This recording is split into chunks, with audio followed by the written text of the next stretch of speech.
好，欢迎回来，新闻大白话。我们来关注一下哦，这个拜登很想要见习近平，可是又很纠结啊。很多的消息哦，好像这个面向都有一点这个彼此矛盾哦。首先，我们来看一下，现在传出来习近平可能不会出席G20的峰会哦，所以可能会请李强代为出席，这是路透社的消息哦。那也意味着这个习拜会哦，有可能要等到11月的 APEC 才会实现。那拜登就有透露说，很希望跟习近平在G20的时候来见上一面哦。那但是呢，又有这个消息 ，NBC 说美国的官员讲啊，拜登不打算跟习近平见面，到底是怎么样？我们看完都觉得这个一头雾水，你到底是想见还是不想见哦？竟然还要放两面消息吗？这样子避免自己丢了面子嘛？那再来我们看一下现在中美的交流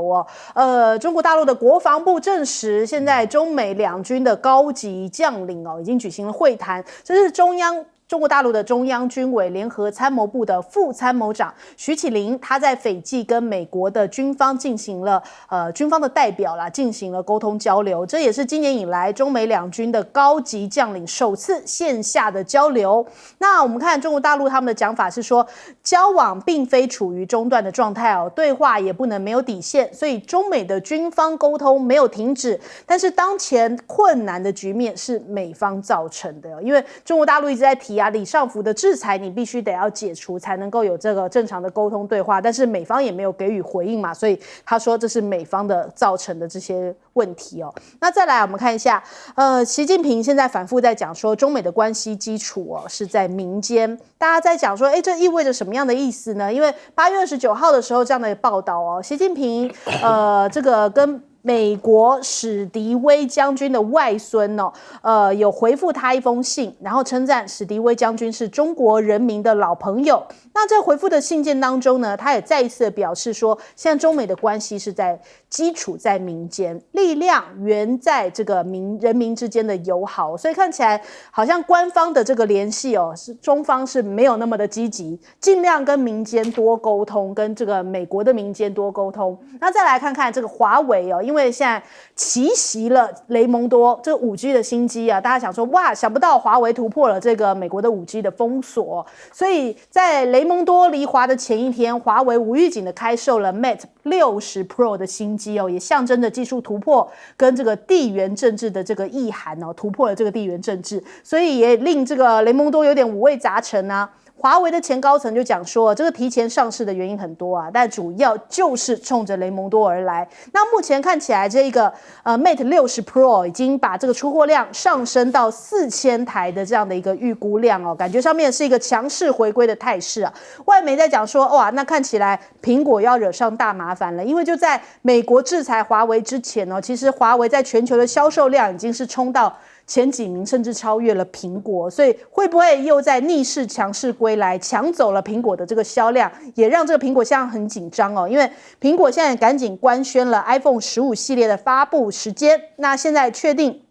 大概会在9月13号的时候来发布但是现在看起来整体上网络上的热度好像没有办法超越，就在中国大陆来说的话，没有办法超越这个华为的 Mate 60系列，所以有可能在9月份就会迎来华为跟苹果的正面交锋那到底鹿死谁手呢？谁的这个销量会比较领先呢？还接下来有待观察。不过大家也在聚焦，就接下来9月份的时候也会在上海举行华为的全连接大会，大家在聚焦就是孟晚舟会出席演讲，因为他现在是轮值的董事嘛，那所以会不会有一些什么新的宣示，或者是华为新的版图会在这边曝光，那大家也在关注当中。那之前他其实就已经预告了 5G 会强势回归那我们看看这个大家也有在关注到说 Mate 60其实也会支援卫星通话，还有接入盘古 AI 的大模型这华为的云 CEO 这个部门他讲说，这个盘古大模型不显示只做事因为它可以用一己之力做到网络搜索，还有请教专家参考案例查阅书籍所以让每个开发者都可以拥有自己的编程的助手所以这看起来是它一个新的大卖点。那我们首先来请教一下亮哥，这个苹果本来那个 iPhone 14 Pro 那是卖的最好的啦那它的在去年10月在中国的市占率是25%，所以华为这一支当然是会冲击到苹苹果的高阶手机啊，这是必然的啦。因为华为这一支卖6999嘛，那台币也差不多3万左右。那苹果显然是比它要贵5000以上吧？3480已经出来了，3480 34800 ，OK， 已经出来了，已经公告有报价，官价已经放出来 OK， 你讲的是台币啦，台币 OK 34800，对嘛？所以就是贵了是将近5000块，将近5000块。那因为华为这一波，坦白讲，有很多人是怀念他那个麒麟晶片那个时候，坦白讲，中国民众还是有很强的爱国心啊，所以这一波一定会冲击了啊，这个还有隔十几天嘛，对不对啊？我觉得拜登事实上，因为最近听到了习近平可能不会出席 G20 啊，那这里就凸显出，事实上中国大陆大概判断了 G20 可能又会纠结在俄乌战争上面，因为上次在印度召开了 G20 的金长会议就已经是这样了嘛，那莫迪也无可奈何啊，大家如果记得那个场面，就 G7 来，然后就跟拉夫罗夫直接杠起来了啊。那本来印度想要主导一些第三世界的经济发展问题，都完全没有办法。那再加上这个金砖会议刚开完，你总要凝聚一下嘛。那明年才会有，比如说到 G20 的正式提案啊。那所以我是觉得中国大陆不去是很可以理解的啦。就他认为 G20 大概又会被 G7 来泛政治化，跟俄罗斯冲突，然后也很难有什么结论啊。而且中国大陆本来就没有期待在 G20 跟习近平、跟拜登见面这个真的有突破的话，本来就是11月的 APEC 嘛。而且我们会先看到王毅访美啦，就是延续着你如果还有记忆，就是王毅不是见苏利文吗？在维也纳，那谈了8个小时，然后之后就有4个访问嘛，对不对？就是布林肯啊、耶伦啊，然后John Kerry 啊，然后 Raimondo， 对不对？那访问完了，还是要走原来的那个程序啦。就接下来又轮到王毅跟苏利文再见个面，那也许再见个8个小时这样啊。那我认为大概议程啊，还有可能有交集的清单就出来了。那个时候，拜登跟习近平才有可能真的见面。对，因为我觉得他们都很务实的啦，他们也不会希望，既然要在美国见面，也不是来吵架的嘛，还是要有一些成果啦。所以我觉得 G20 就是不会有那个高潮，这是可以理解的。而且大家都知道嘛，拜登这个 G20 之后，隔天就要从印度飞到越南，对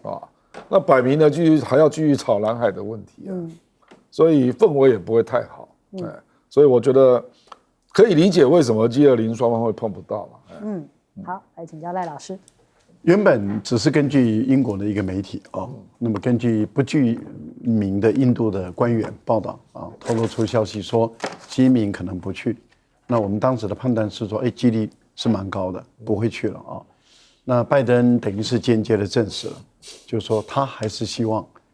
跟习近平能够在集团体能够见面。那这等于是证实了美国这边的情报或者美国的资讯，就习近平不会去。所以拜登等于是向习近平喊话，最后又改了，那就是代表确实中国大陆习近平应该不会去了。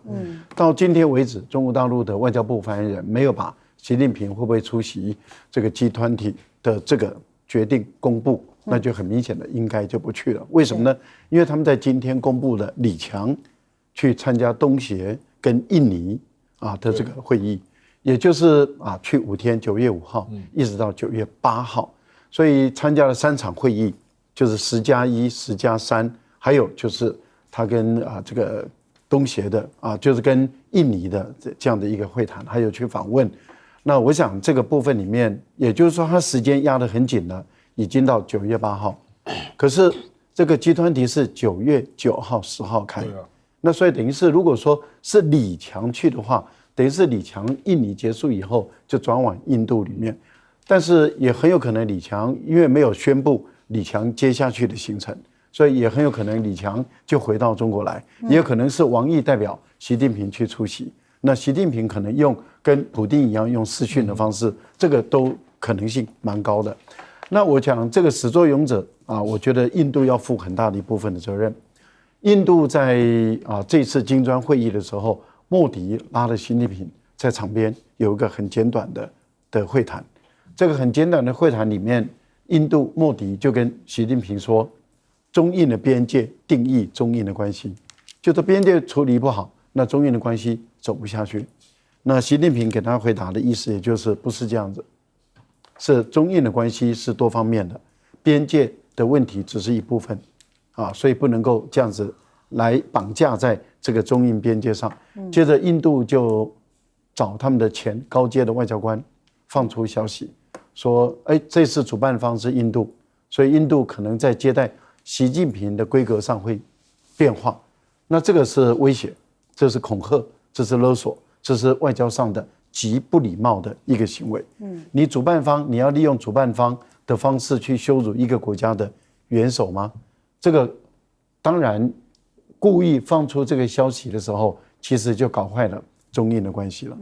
那这样的话，习近平可以不去啊，不去我看你莫迪怎么办这场会。因为中国大陆这么大的一个强国，他不去的话，坦白说，中国大陆是领导金砖国家的。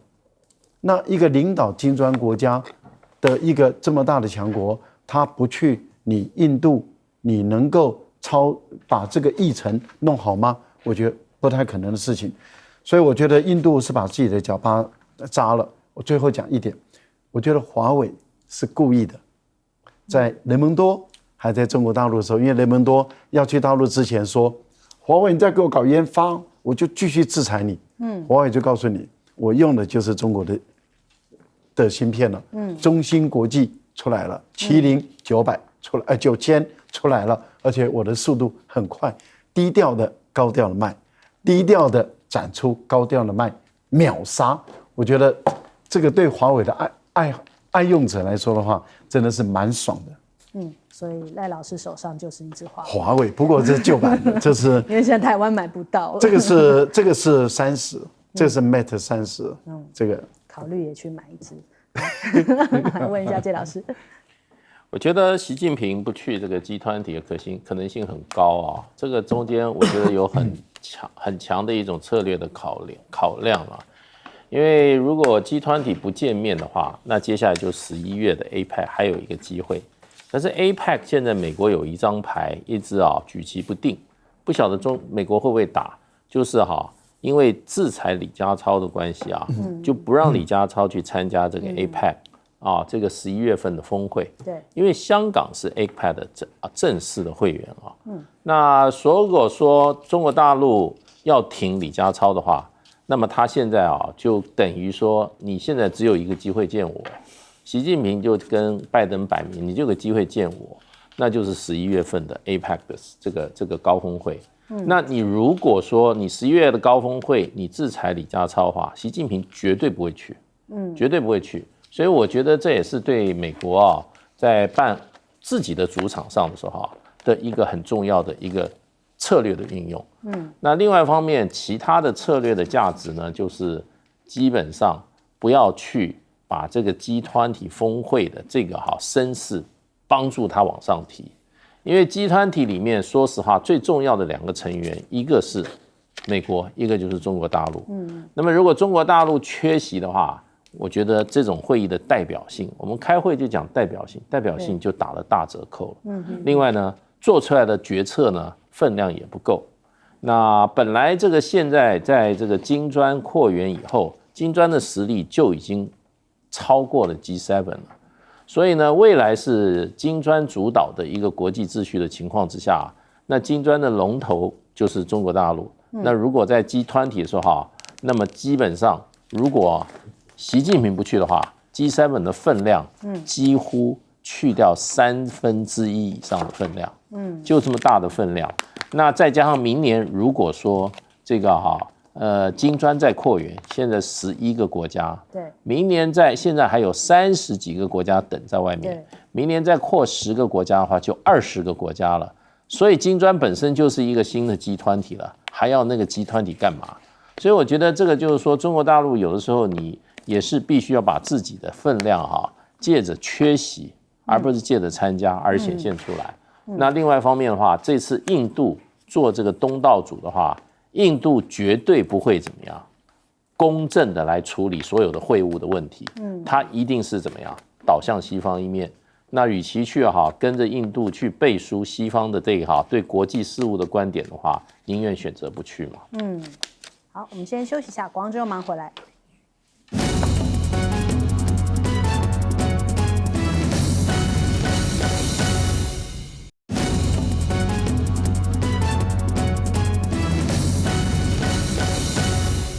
欢迎回来，新闻大白话。我们来看一下现在这个核废水的事情哦，核污水啦，这个野村哲郎哦，这个日本的农渔大臣他讲出来，人家说，这是口误还是真心话啊？他说日本的官方通用的核处理水，他把它说成了核污水哦。那的确，现在其实各国也都是认定说这是一个核污水嘛，只有我们台湾好像都要讲说是核废水，跟着日本这样子在讲哦。那他不小心讲出真心话了，让岸田跳脚哦，他就说只是野村要予以全面谢罪，并且收回发言哦。那日本的网友在那边讲说，你不要再找这些蹩脚的借口啊，就污水就污水嘛，自己在那边把这个名称给美化哦。可是不止如此哦，我们昨天其实有提到这个美化这样的一个名称的做法，韩国这边总理主动替日本来美化，他们就说，现在要把这个福岛核电站的污染水来更名哦，就是要净化过后的这个处理水来这样子讲哦。所以日本的媒体在讲说，现在对于日本来讲，你不论再怎么样改名，其实对于世界各国，甚至对于日本他们自己本身的居民来说的话，忧虑已经造成了嘛。所以你看，这个有2亿头这个海参哦，就无处卖。日本的新泻县的一个养殖大户哦，他就讲说，现在这个生计大受影响，还有连他们的扇贝都大降价，出口销售额已经减少了80%，简直就是血崩般吧，这雪崩般的这样子的减少。岸田文雄还特别去视察东京的丰洲市场，那有这个水产的批发商讲说，跟香港的交易额大概骤降，这个只剩下10%哦，跌了大概90%，所以影响非常之大。那我们来看一下这个伊曼纽哦，他现在美国的驻日大使，他跑去了这个福岛吃好料，他讲说因为这个福岛核电站附近哦，他就去吃了当地的海鲜哦，还在一家超市来购买一些海鲜，试吃了福岛的桃子。他说，如果中国大陆全面禁止哦，就是暂停进口日本的水产品的话，这会升级为 WTO 的争端。那美国也预料会支持日本哦，所以中国大陆这个进口的这个禁令，实质上面是一种经济上的胁迫，就有一种好像在警告中国大陆的这种味道。那我们看华春莹哦，也在 X 上面贴文质问日本，就说不要覆水难收啊，他说倒在地上的水难以收回哦，希望能够赶快喊卡，不要再继续这样子排放核污水到海中哦，让这个整个太平洋沿岸国家通通都受到影响啊。那中国大陆的外交部也反驳日本说，中方的其实一些质疑都是基于科学跟事实。俄罗斯外交部的发言人扎哈罗娃他也讲说，这个美国政客，如果你们这么放心的话，你们可以先去喝这个核污水啊，来表达你们对于日本的支持哦。那甚至你看，连韩国他们都有一些抗议行动越演越烈，甚至还穿着丧服去到日本的领事馆。我们来看看画面。2021년 기준 연간 9천여억 원으로 전국 수산업 我的 생산액의 民众哦是怒不可遏啊，甚至还在这边焚烧日本的一些国旗哦，甚至还把一些海产啊、水产、海鲜哦是直接给倒掉。那他们是直接穿着丧服去到日本的领事馆来抗议，抬着棺材，甚至火烧海鲜哦，就说抗议这样的核污水排海，剥夺了他们这个韩国的这种水产业者的生存权。那我们看到这个韩国的反对党领袖哦，他现在甚至要绝食抗议哦。这个他们讲说要用强硬的姿态，其实也是这表达出来韩国对于日本的不满呢，因为尹锡悦实在是太亲日本了，所以逼的这个韩国民间的声音这么的大。那再来我们看一下岸田文雄现在也拜托这个二阶俊博，借着人脉，因为他跟这个大陆的关系比较好啊，他说是不是我们来改善一下跟这个中国大陆的关系啊，让中日关系比较友好一点啊。那南韩也讲到说是不是接下来有可能中日韩的峰会可能会受到影响，那到底能不能重启不得而知。但是呢，现在韩国跟中方的这个外长对话，也希望说能够启动这个双边部长级的一些外交穿梭，跟王毅通话大概80分钟双边决定外长互访的方案然后来密切的一些沟通所以韩国也希望能够加强这个跟中方的沟通，来抵制这种脱钩断链的情况发生。我们来首先问一下亮哥。这个已经发展到要做危机处理了啦。那危机处理你一定要有方案，不是来聊天就好了。所以岸田文雄，那国民党本来要去嘛，那结果中方说你暂时不要，那现在又找二阶俊博，这个是自民党内的亲中派啦。那我觉得恐怕也很难去了，因为你要有方案呐。可是时间又很急，为什么呢？因为9月3号是日本在那个密苏里军舰上对中国投降日啊，然后918，所以你就知道9月就是有很多都有历史纪念意义的日子啊，所以这个没有处理恶化的可能性确实存在了啊。那现在坦白讲就变成各说各话。那岸田目前排了第一批嘛，第一批大概有17天，排了7800吨啊。那排完之后就要暂停，那要准备排第二批啊，它的时序是这样啦，所以我认为这里有一种解法啦，就是你排完第一批啊，你是不是请中韩俄的专家啦到现场去查验？因为你这个一定要双边嘛，你单边东电公布的数据人家不相信嘛，你那个 LPS 多厉害，对不对？你让人家看一看嘛，而且。我觉得如果没有透过这个程序，很难说服人啊。说实在了那岸田民调已经掉到34左右你如果从他的高点是广岛召开 G7， 那个时候岸田一度民调冲到50%尤其是在日美高峰那时候，他冲到50啊，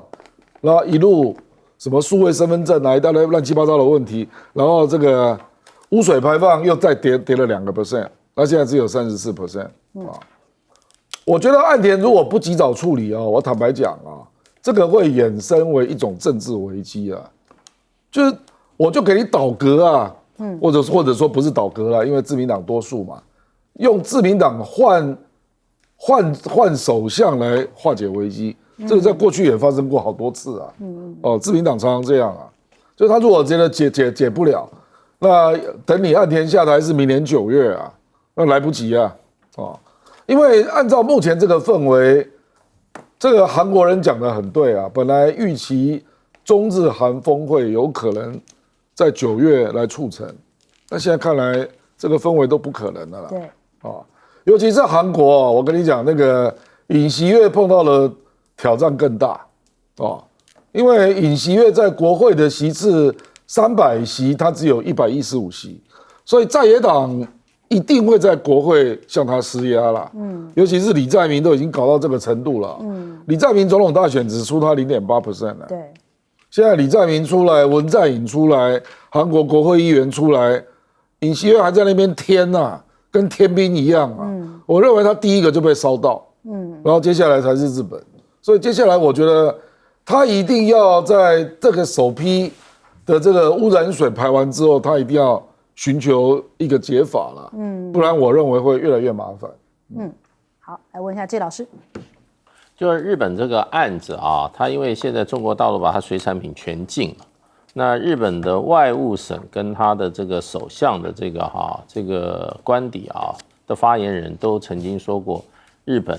要在 WTO 的架构下面来处理这个问题。那什么叫 WTO 的架构内处理这个问题呢？就解释空间很大了。那么这个比当时陈吉仲的讲话是更有技巧。意思说我们要告到 WTO 去，告的意思的话就是你要透过争端解决机制。就后来陈吉仲又没有告嘛，对不对？那日本基本上我觉得他对不会把它提成一个争端解决机制的一个提告的案子，我觉得可能性蛮小的。为什么？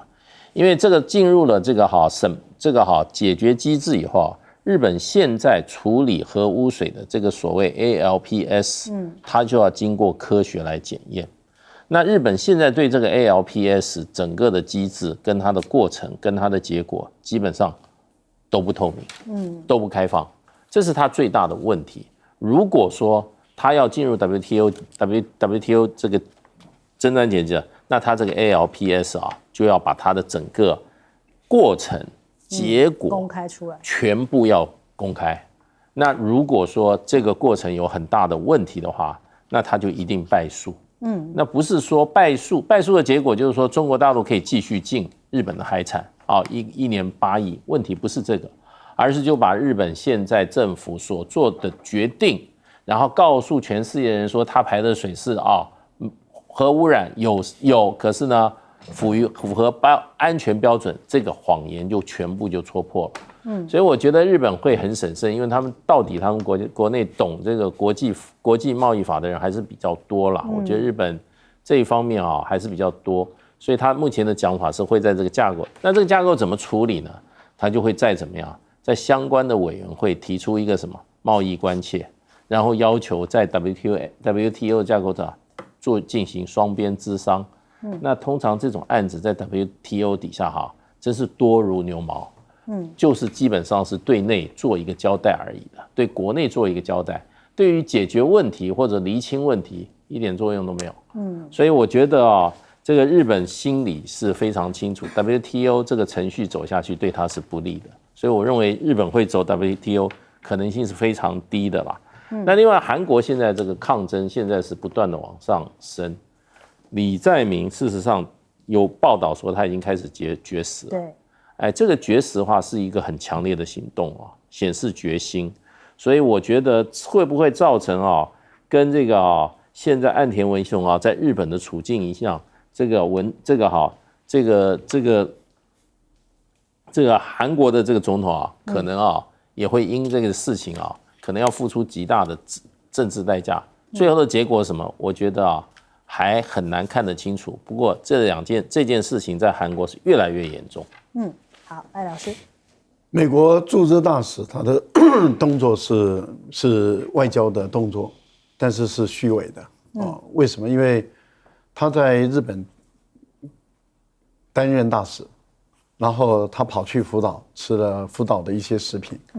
可是问题就在于，美国在他的国内里面，对于福岛相关地区10个县市的进口的农产品跟水产品却减少。而且减少很多，所以我觉得这位大使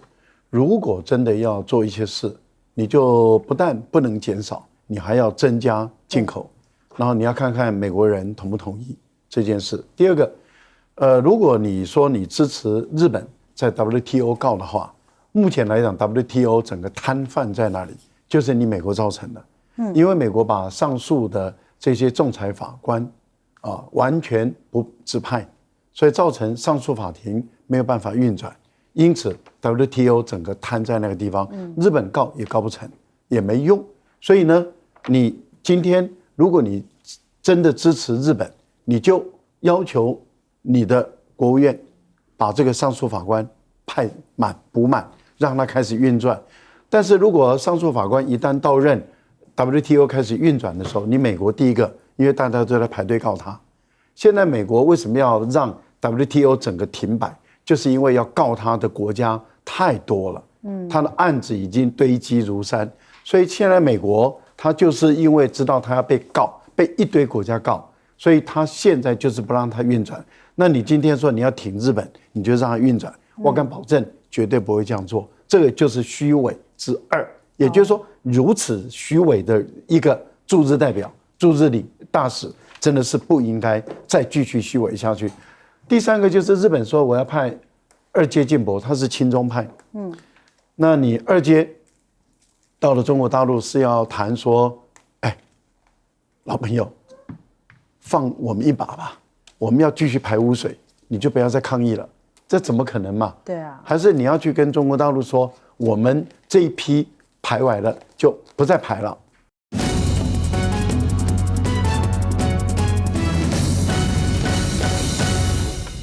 欢迎收看《新闻大白话》，我是主持人翟轩，马上欢迎一下这个阶段加入我们讨论来宾，耶鲁政治学博士郭正亮，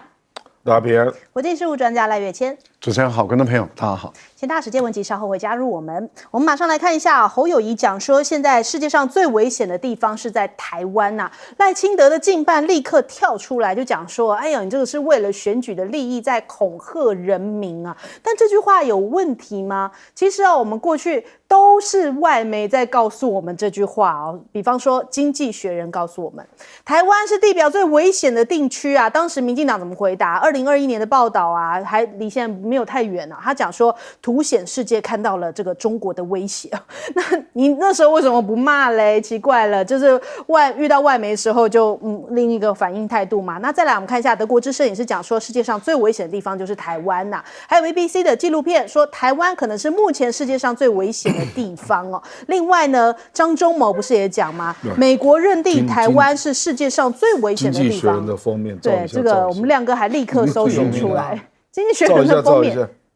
在哪里啊？现在没办法照，没有办法照，现在没有办法照，没有任何一机可以照。好，没关系，我们等一下让这个亮哥来补充。那再来，我们看一下，现在国防部也在昨天特别这样子讲说，习近平第3任期推动解决台湾问题的进程哦。所以现在其实看出来，连国防部都跳出来，这个问题可大了。就是我们第一次看到国防部都出来讲的这样的一句话。有些人讲说，这是不是为着选举而出来讲，就是讲的让大家紧张一点，感觉到这个危险的氛围一点哦。那这件事情呢，其实中国大陆的国防部也回应了，他说中国必须统一，也必然统一啊，等于说也没有否认这件事情哦。那国防部到底讲的细节是什么？他说，根据112年中共军力的报告书研判呢，习近平将在2023到2028的第3任期内推动解决台湾问题的进程哦。那这个中国大陆犯台的可能性以及军事冲突的风险是增高的，所以啊，这2天大家讨论另外一件事情，可能真的要上战场了。国防部已经开始想到下一步了，就是严拟加发殉职军人未成年子女的抚恤金哦，就是战争要来了，是不是抚恤金也要开始有一些相关的一些对策？比方说有3类的殉职军人哦，可能最高每个月可以领到2.5万。但是人家也想起来啊，以前在陈平时期的时候，在这个马政府时期的时候，其实两岸没有兵凶战危那样子的氛围哦。当时蔡英文一上台之后，马上就砍了这个军公教18%嘛。那过去讲说劳工是政府心中最软的一块，但是后来这些军公教是惨到连这个月退楼地板都碰不到。所以他还不危险的时候就砍钱，有战争的时候你可能要丧命的时候抚恤金就开始要给你加钱了吗？那我们看一下台湾民意基金会最新的一个统计哦，就是根据台湾的统独倾向有一个调查，台湾支持这个两岸统一的是占11.8%。支持维持现状大概是26.9%哦，那不知道的占了大概1成多，那支持台湾独立的竟然将近一半哦，有48.9%，比起赖清德的支持度都还来得高哦。赖清德现在目前支持度大概最高就到4成嘛，现在普遍大概只有3成多。那换句话说，赖清德你现在只要喊台独你就当选啦。那你为什么赖清德不喊呢？这也是一个很矛盾之处哦。如果有48%的人支持台湾独立的话，赖清德如果喊出来台湾独立，可能他就可以当选了。那再来我们看一下美国的众议院的这个军事委员会现在率团访台，也将跟这个蔡总统见面哦。魏特曼要跟蔡总统来见面。那蔡英文也讲说，国军是国家安全的守护者，所以明年度国防预算是6068亿元，创下历史的新高。他说是政府要给国军最大的支持哦。那其中还砸了50亿元，要摆1868架的无人机哦，就说有鉴于这个俄乌战争嘛，所以现在对于无人机的部署也是创下这个历年的新高。明年度的国防预算当中的军事投资哦，总额高达1306亿元。那其中呢，新增了军事投资案，3军采购了4款将近2000架的这个军规商用无人机，预算将近是50亿元，说是要反制一些生物恐攻啊，还有军医局也编列了将近10 10亿元的跨年度预算，要来执行生物的防护研究这相关的一些准备哦。那再来看一下这个拜登的抗中联盟，现在也在扩编嘛。最常听到的就是 AUKUS 跟 QUAD 嘛。那 AUKUS 现在他们说，除了英国、美国、澳洲，因为是由他们的这个拼音组成的 AUKUS 嘛，他说接下来要加上这个日本跟韩国。那 QUAD 本来是英国，本来是美国、日本、印度跟澳洲，接下来也要加上英国，所以可能都要全面的扩编。那我们看一下日本的自卫队的幕僚长啊，他说现在自卫队现在没有办法自卫，所以必须要加强导弹的防御，那不能够保护国民的生命财产安全所以必须要透过美国的核武战略来延伸威慑。所以现在看起来日本跟美国就是要进行一些，比方说战略核潜舰啊，一些相关的一些合作嘛。所以看到这个美国的核潜舰频频的出现在东海这边，看起来的确是兵凶战危啊。那我们来首先问一下亮哥。那个台湾是地球上最危险的地方，第一个刊登的就是《经济学人》的封面，是2021年5月1号。对，这个现象是蔡英文执政之后才有的。亮哥要给我们看封面，你们不是不能拍？我们现在可以。就是这个吧，这个非常有名的一个封面啊。The most dangerous place on earth， 对不对？这个赖清德能否认吗？那请问马英九当总统有这样的？经济学人有过这样的封面吗？没有嘛，就是你蔡英文执政到第5年出现这种封面，而且经济学人去年还加码嘞，说台湾准备跟中国作战，还加码嘞，所以赖总部应该去谴责经济学人啊，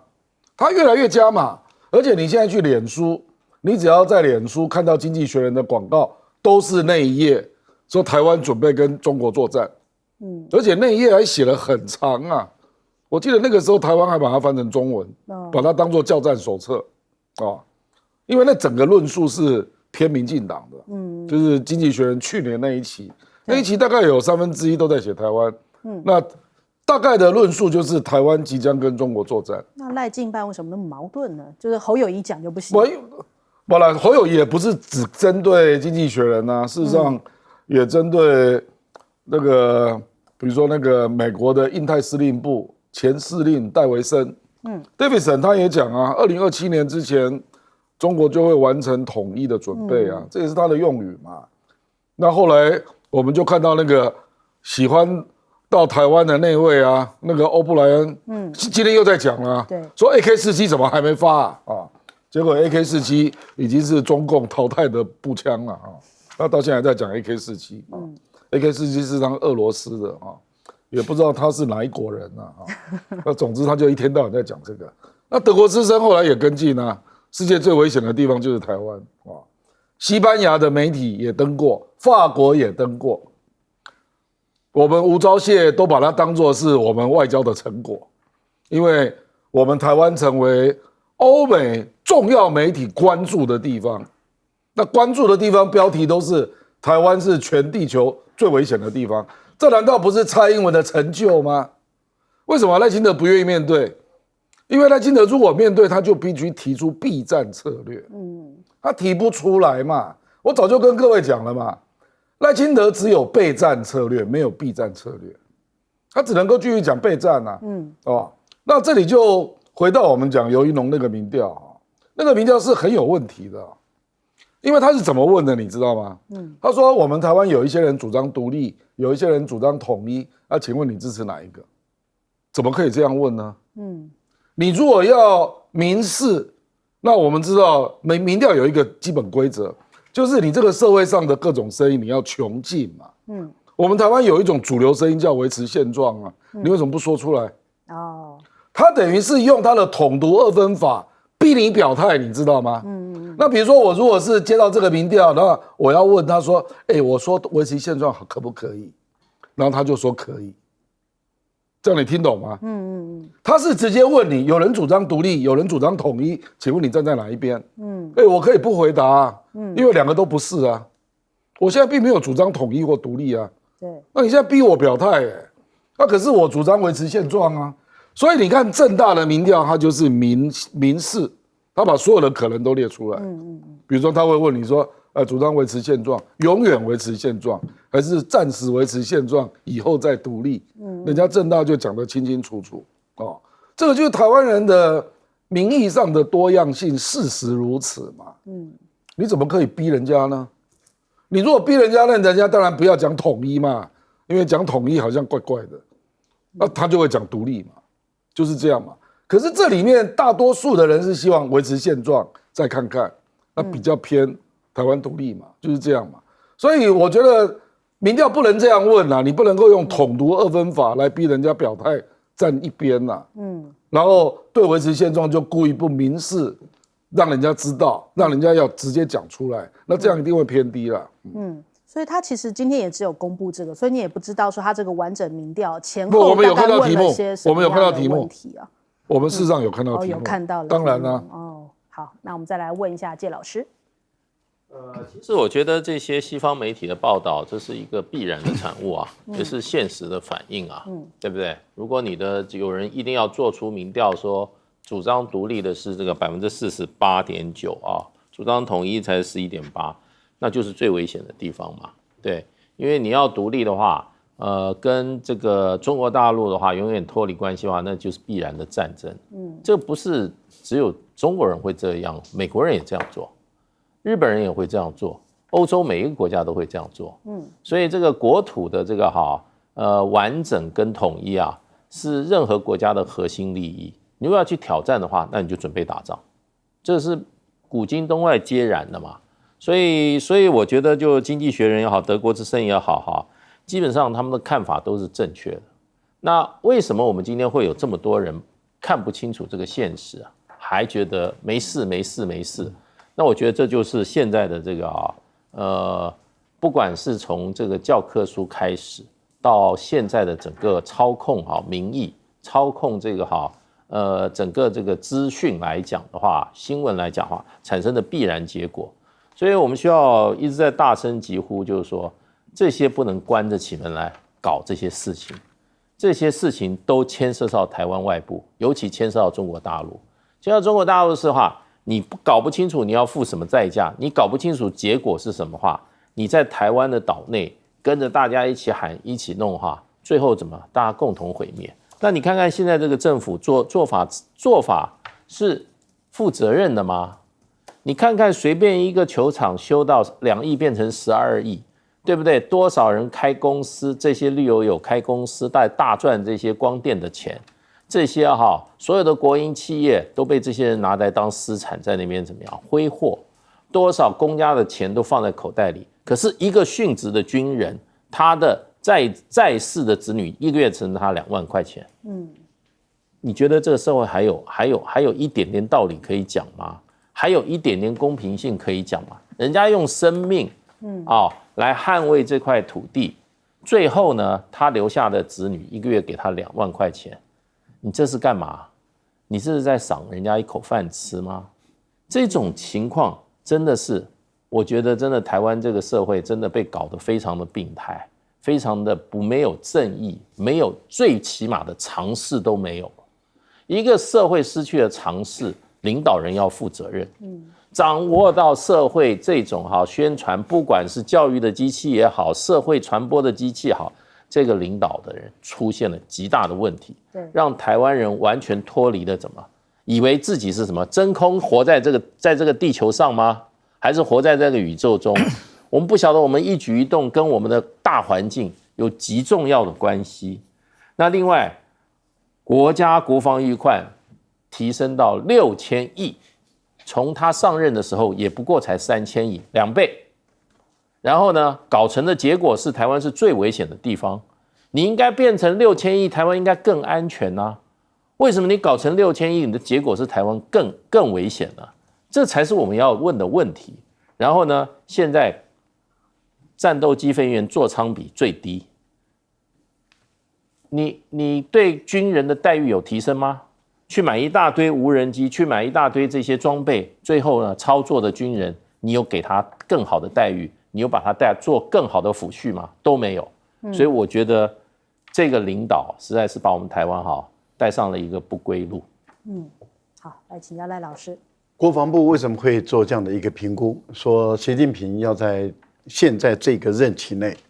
要完成这个统一的问题，就是两岸的问题要彻底解决。他为什么会做这样评估？我想国防部的评估，他是参考国内外的专家很多的报告，然后他认为中国大陆的习近平已经下定了这样的一个决心跟意志，所以国防部才做这样的一个推断，然后写在他的报告书里面，这是严肃的事情。那你赖清德认为说国防部你这样危言耸听，你是副总统，你就应该要去谴责、指责，甚至要去调查、撤职相关的这些负责人嘛？但是你怎么找你的经办就来讲一些说，哎呀，这个是危言耸听，这不是危言耸听啊！国防部这样做报告，就是因为美国、日本台独操作台湾过度，操作台独过度，而且操作到大陆已经觉得不让你这些外国人跟台独再继续炒作了，够了，要解决了。那难道不就是因为美国、日本跟欧洲的一些过时的政客不断的在这边炒作带来的兵凶战危的结局吗？所以源头到底在哪里？我想观众朋友都看得很清楚，就是你美国、日本的这些右翼军国主义者，还有就是台独的这些人，不断的把台湾的人民的生命财产的安全带向危险。当你把这个带向危险了以后，全世界都在评估，智库、学术单位都在评估说台湾好危险了，全世界最危险的地方，英国这么说，德国这么说，美国也这么说，而张忠谋也引用美国的资料也这么说的时候，那请问你今天怎么单独的只骂侯友宜这么说？你就应该全部都骂嘛，你也没有全部都骂，你就单独的挑侯友宜骂，那这个代表什么意思？你自己把台湾搞成这个样子，大家都说很危险的时候，当侯友宜说很危险，你就挑了侯友宜骂。我觉得这样的一个候选人真的是很不应该这样做的。另外一个，几十年来这些台湾的老兵，就是这些军校毕业的军官生，这些军官他们长期的在外岛服务，因为过去我们在金门就是几十万大军，就是金门、马祖、外岛几十万大军，所以大部分的这些职业军人就是外岛、本岛、外岛、本岛这样子轮流的，然后都在为保护台湾而努力。结果等到他老了、退休了，被你骂成国家米虫，被你骂成国家蛀虫，然后受尽侮辱，他的尊严被你这样践踏，被你这样攻击，而且被你这样挑衅，最后他的法定的所得被你这样拦腰砍。你羞辱他的荣誉，你砍掉他的这些年供俸，结果呢，你今天说，哎呀，这些为国战死的这些人啊，这个我们要给他从优抚恤。你的从优抚恤，我想请问你，两岸统一了，为台独而战的人如何能拿到从优抚恤？第二个，即使没有统一，即使台湾已经打得山穷水尽了，你拿个什么钱来抚恤这些退伍战死的这些军人的家属？所以不要说谎话，不要说大话，你根本做不到。好，我们先休息一下，广州马上回来。